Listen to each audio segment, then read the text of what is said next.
Once again, I would like to wish you congratulations, all the graduates, families, friends, those that are here in support of those graduates. And I would also like to wish you a happy Sabbath.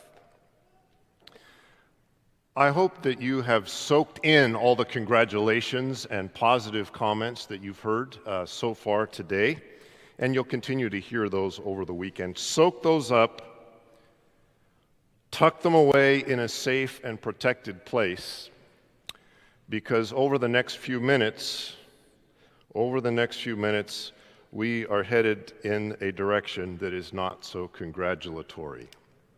I'm going to turn into a pessimistic Paul here, grumpy Uncle Dybdahl, for the first part of our sermon. But there's some good news. There is some good news. We'll move from exposing and exploring a painful truth, and we will then move to reflect on a phrase from Jesus that I believe shows us a way forward. So first, the painful truth, and then a Bible story that shows us a way forward. There's a certain type of speech that is typically given at graduation time, kind of a standard presentation. A graduation genre. I think you probably already know, what would constitute that graduation genre, familiar to many of us. If you do a quick Google search for graduation speech examples, you will find scores of resources online, and they will illustrate this graduation genre. I'm going to now read actual quotes from two of these online resources. SampleTemplates.com, giving them a little bit of publicity here, and DocStock.com. And as I read these, I'd like for you to critique, evaluate what you hear. All right? You ready? Here goes. Quoting. I hope that all of us here today can take this personal accomplishment as an example of how anything is truly possible when we put our minds to it. So you don't have to answer out loud, but do you see any problems with that statement? Here's the second quote. It is after graduation that you soar to the world of new dreams and aspirations. It is after your graduation that you spread your wings wide and fly out to explore the world around in pursuit of your goals. Any issues with that statement? Let's go back to that first brave declaration. Remember the line, anything is truly possible when we put our minds to it. I have a problem with this statement because the statement is false. It's not true. And if you're a graduate, second statement that I read, if you are a graduate, imagining that after graduation you're going to soar out into the world, you're going to spread your wings wide and fly, I have some news for you this morning. It doesn't matter what your area of study was or how high your GPA is. It doesn't matter how passionate you are about your field of study. And it does not matter how furiously you may flap your arms. You will not fly because you are not a bird. This is the harsh reality. This is the painful truth that we need to explore. In this world, we can't do anything we want to. Even if we set our minds to it, even if we sacrifice and save and study and work, and even if we try again, we can't do anything that we want to do. I would like to be an Olympic gold medalist in the 100-meter sprint. I would like to break Usain Bolt's record in the 100-meter sprint. It's not going to happen. It's not going to happen for me.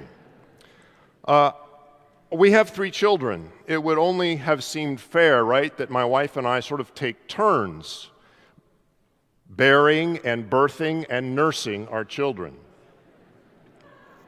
Didn't happen. Didn't happen for us. Physically, right, this is obvious. Physically, we have limitations, all of us. We're differently abled. We can improve, we can grow, we can train, but there are certain thresholds that we cannot cross.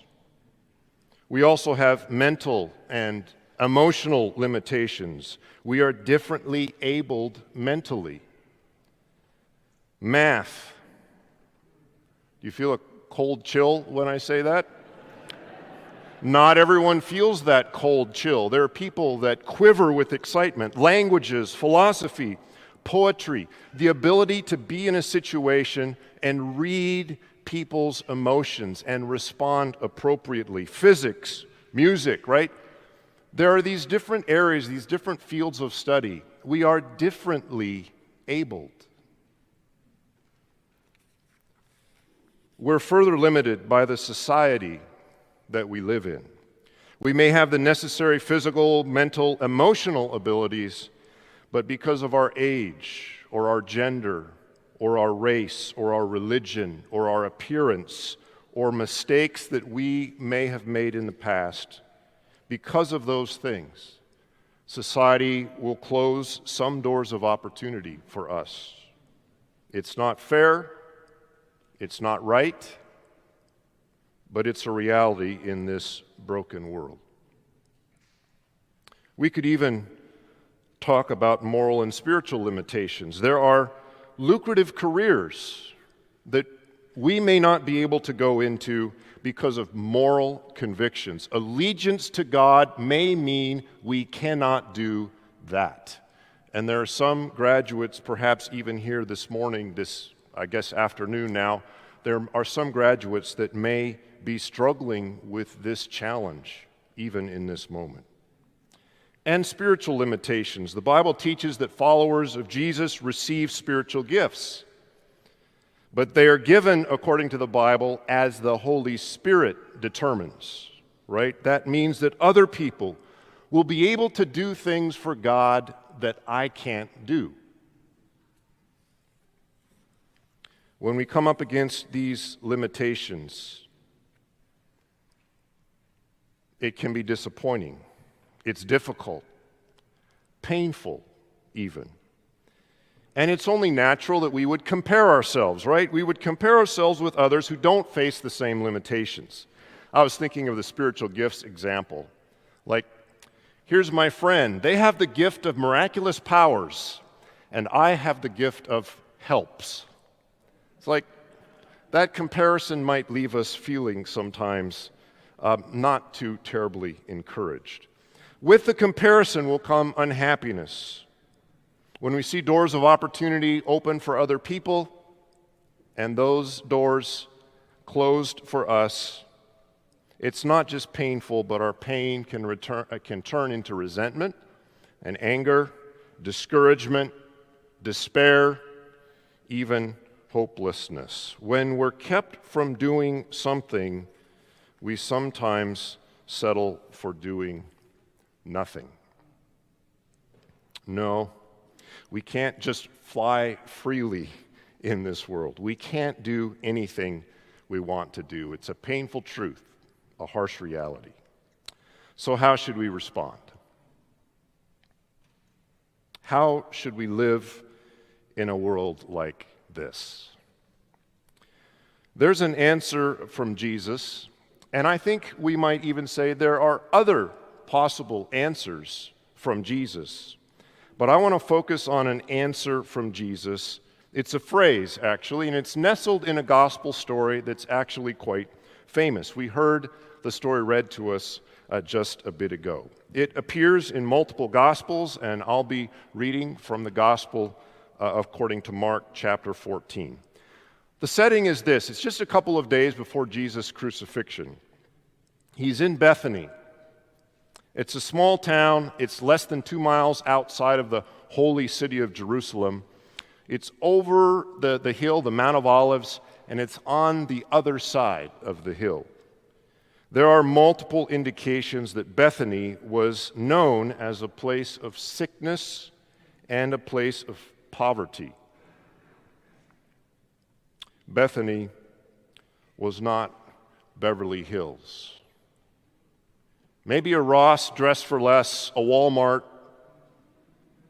a Rite Aid pharmacy, but no Nordstrom, no Saks Fifth Avenue, not in Bethany. And Jesus is there for a meal. I pick up the story in chapter 14, verse 3, while he was in Bethany.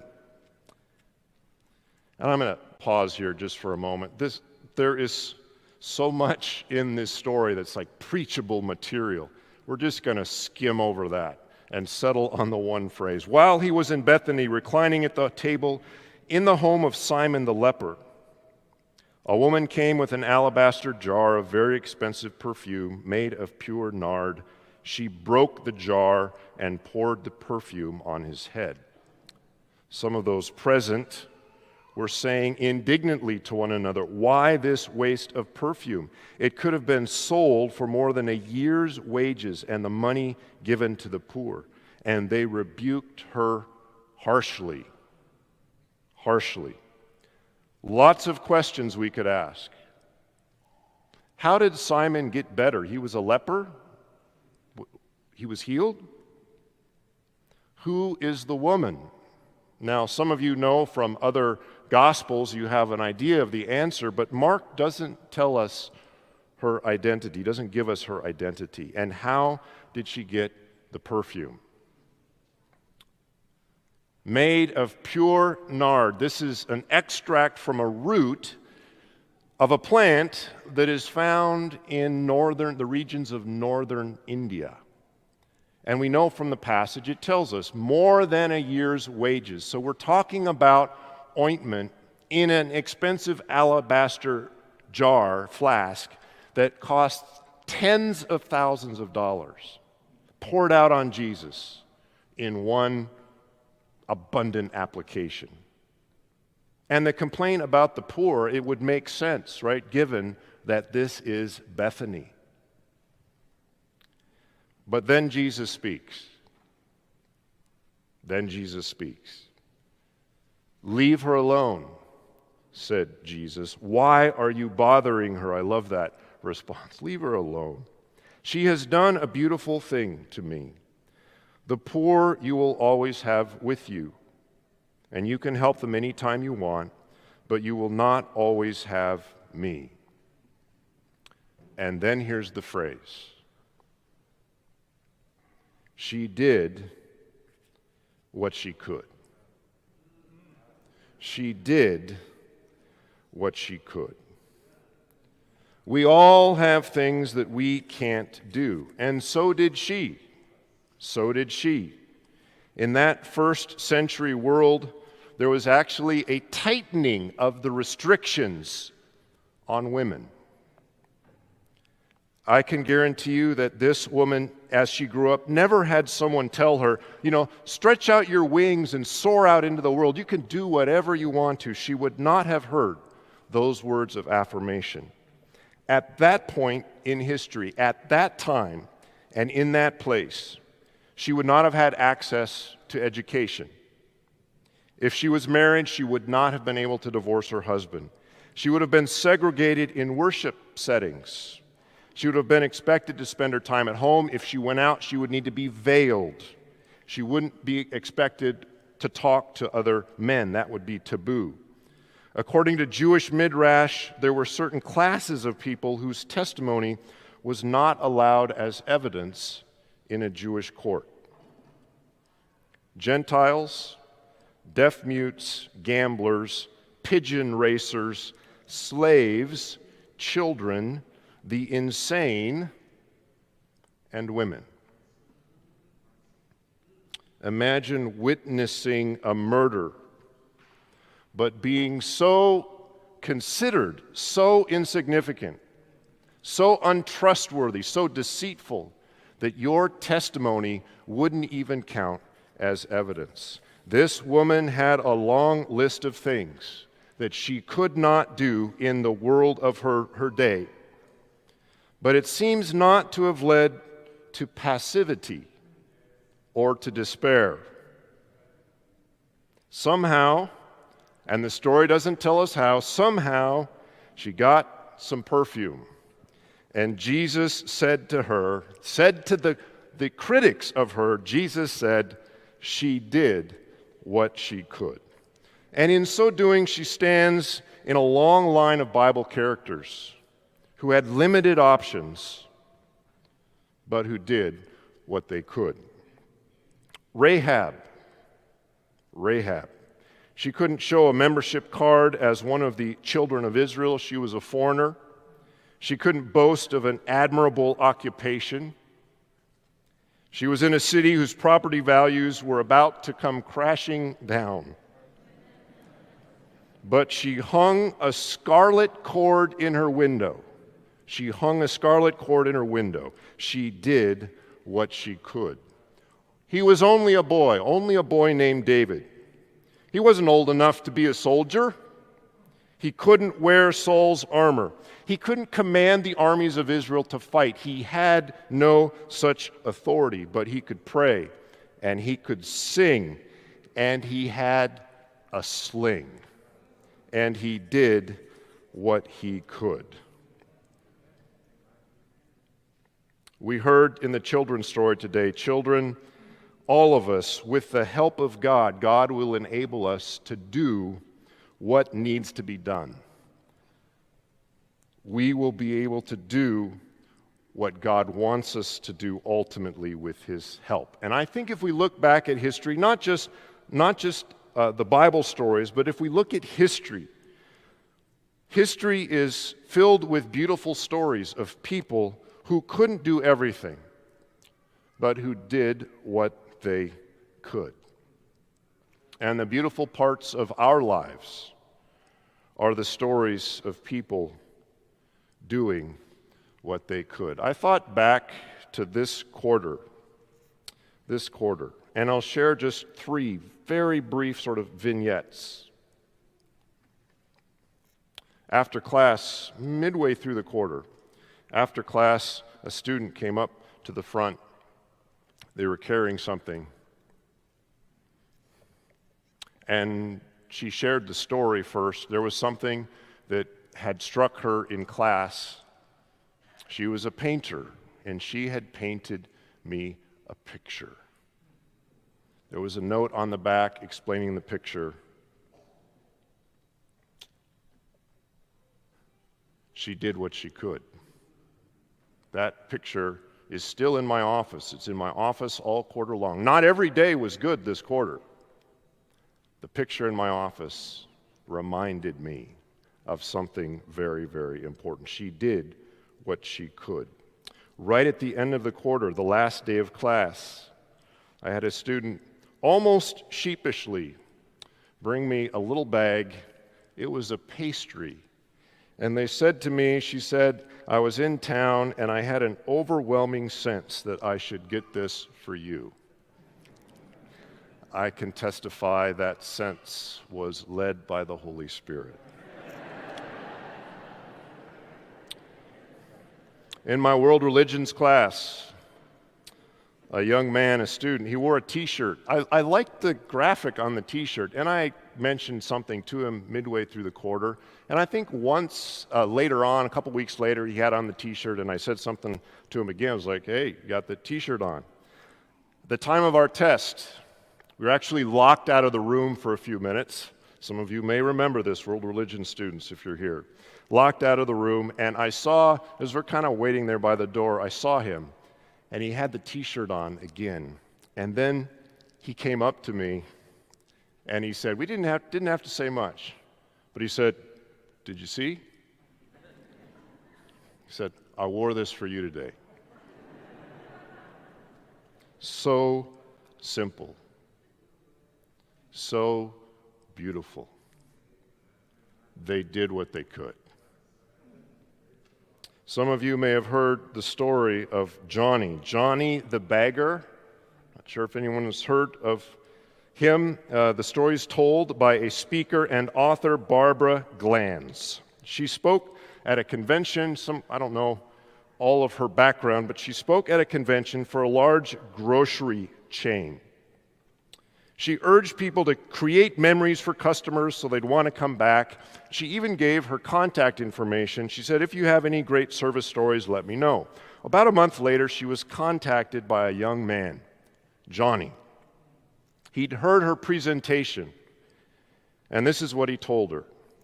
I'm just a bagger in the store, and I have Down's syndrome. But I wanted to think of a way I could make a difference. I decided I like sayings, so each day I'm going to pick out one that I like, and my dad and I will print it out on the computer. I'll cut out the quote in strips and sign my name on the back of each one. The next day when the customers come through, I'll just drop a strip right in their bags and say, I hope you enjoy my quote of the day. He wanted to know from Barbara, was that a good plan? And she said, yes, that sounded like a good idea. And that was the end of that.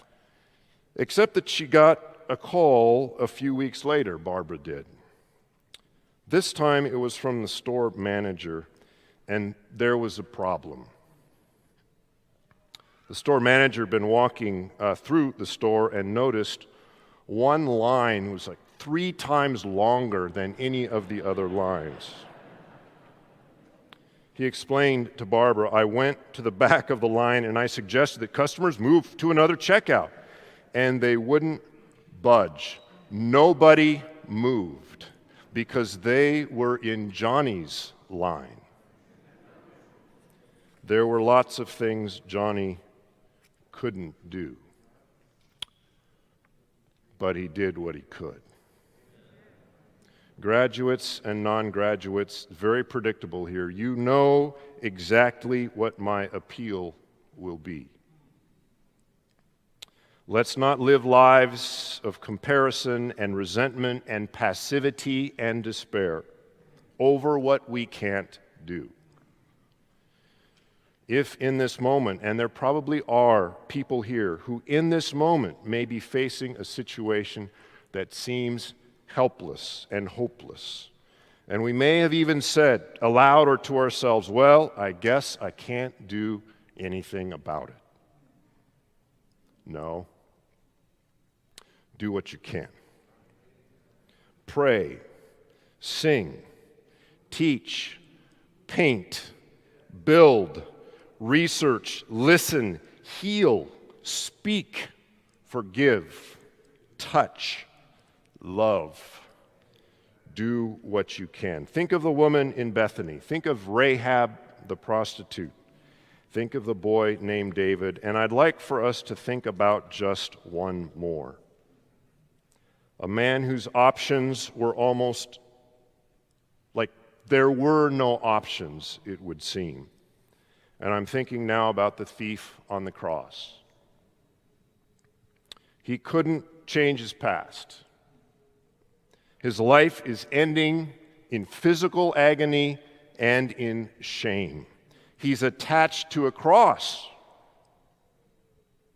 He's hanging there for 3 hours. It is noon. Death for him is very, very near. But in that helpless moment, he did what he could. And he said, Jesus, remember me when you come into your kingdom. I don't know where you are spiritually right now, and I certainly don't know exactly where life will take you. But even if you find yourself in a place where all the doors are closed and there is nothing, it seems there's nothing you can do, this option will always be available to you. You will always be able to call on Jesus. And if you do, Even though you die, you will rise. You'll be going home. You'll rise from the grave.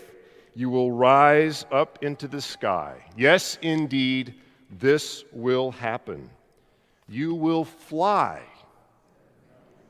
even though you are not a bird.